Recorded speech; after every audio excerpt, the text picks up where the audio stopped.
Welcome to Mr. Rogers' Lemming Neighborhood, where all of Mr. Rogers' lemming neighbors have decided to stay in their houses and keep themselves safe from the CV-19 virus, because that's what the government tells them is going to harm them in some big, bad, ugly way.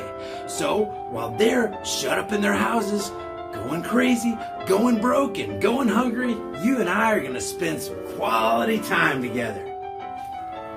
Oh, the dirt on the shoes? Has Mr. Rogers been a bad boy and not obeying the stay-at-home orders and going outside getting fresh air, which is exactly what the government told me not to do? No way! Never would Mr. Rogers disobey a direct order from Big Daddy government or mainstream fake stream media. I'm gonna comply or die. Do exactly what they say and you won't get hurt. Give a little bit of your essential liberty so that you can obtain some politically promised security. It always works out well for you. Just take a look at our history. Look at Russia's history. Look at China's history. Always works out for those who are compliant. You obey the government and you'll be doing okay, boy. Now, there's a question, or actually an observation that was made, and it was sent to old Mr. Rogers, and it goes something like this. Why government has the authority to suspend rights in times of crisis?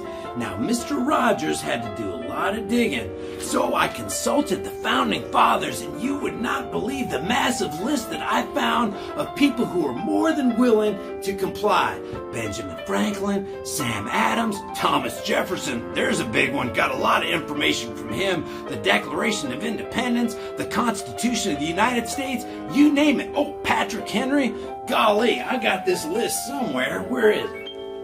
I got a list. I mean, it's exhaustive. It's a long list. Let me just remind you, we're going to find out why government has the authority to suspend rights in times of crisis.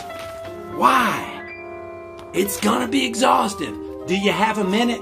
I got it on here somewhere. It took me all day and all night last night to compile this massive list on why the government has the authority to suspend rights in times of crisis. Oh my God, you're gonna comply after this. I'll tell you that right now.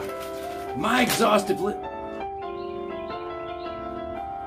Wait a minute, is there something wrong here? Could it be that this is actually consistent with the tenets of individual liberties and personal rights? There must be a mistake right here. This has to be the wrong paper.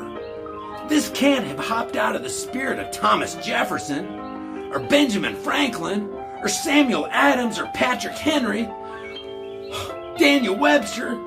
Have they let us down? Could the list be this exhaustive? Could this be why the government has the authority to suspend individual rights in times of crisis? Here's exactly why government has the authority to suspend rights in times of crisis. Oh yeah. Some of us seem to have forgotten that nobody has the right to initiate unjust force and violence on peaceful people who haven't done anything wrong. Say, you want to know something else Mr. Rogers can teach you? While all the lemming masses seek refuge in the safety and security and comfort of their own houses, apart from the vitamin D sunshine, the life-giving sunshine that the sky provides, truth is treason in the empire of lies. Truth is the new hate speech. A lie will make its way halfway around the world before the truth has time to get its pants on. And truth is the first casualty in any war. Patrick Henry said, "Give me liberty or give me death."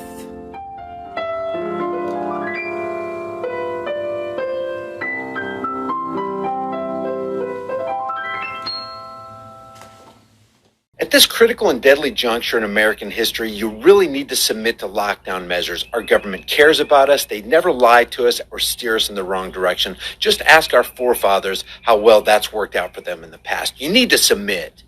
For those darling, fragile little human beings who think we need to suspend the Constitution because of this crisis. Come here for a second. The Constitution was made during a crisis.